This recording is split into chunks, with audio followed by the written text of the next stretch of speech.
Doctrine of Lapse. Have you heard about this term sometime? In your history class maybe. But what we did not learn is who all became a victim of this. It's actually a controversial policy of British rule to dismantle the Rajas and Ranis of Bharat. This video is the first of a series of 2 videos, and today let's learn about one such queen, the story of Kittur Rani Chennamma. Chennamma was born in the year 1778 in a village called Kakati, which is in the present Belagavi district of Karnataka. She belonged to the Lingayat community and received training in horse riding, sword fighting and archery from a young age. She married Malla Sarja Desai, who was the king of Kittur at the time. After a few years of their marriage, her husband died, and unfortunately, her only son also died soon after that. As the Queen of Kittur, Rani Chennamma adopted her relative's son Shivalingappa with the aim of making him the heir to the throne of Kittur.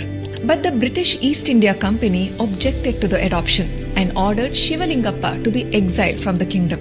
This was done as part of the British policy Doctrine of Lapse. According to this, adoptive children of native rulers were not allowed to be their successor, and if the native rulers did not have children of their own, their kingdom would have to become a territory of the British Empire. The British collector ordered Rani Chennamma to surrender her kingdom, assuming that she would easily give up. But Rani did not, and this led to the first battle between Kittur and the British.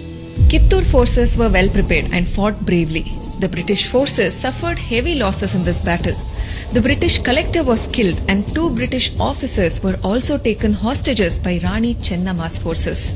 To avoid further destruction and war, Rani Chennamma negotiated with the British. She released the 2 hostages on the condition that the British should promise that the war would no longer be continued.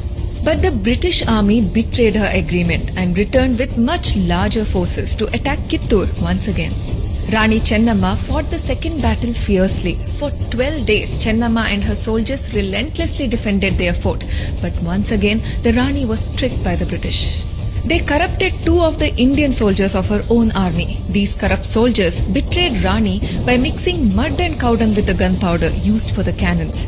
Ultimately, Kittur Chennamma was defeated and captured by the British, who then imprisoned her for life. Rani took her last breath in 1829 in a prison at the Bailhongal fort. Even in her last few days, Rani spent her time reading Vedic texts and performing pujas with utmost integrity to her culture and traditions.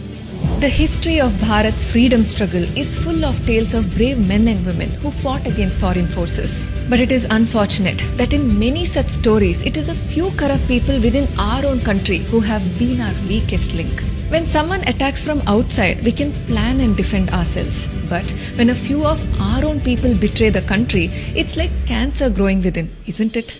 Kappa kodabekante kappa, nimageke kodabeku kappa. Even today, you can hear children uttering these famous lines of Rani Chennamma, especially in the Kittur Utsav celebrated every year in memory of the great Rani. These lines were her response to the British when they demanded high taxes from the local people of Bharat, only to send this money back to Britain. Although Rani lost that second battle, there was one more great soldier who was the commander-in-chief of Rani's army who continued her battle. It was none other than Kranti Veera Sangolli Rayana.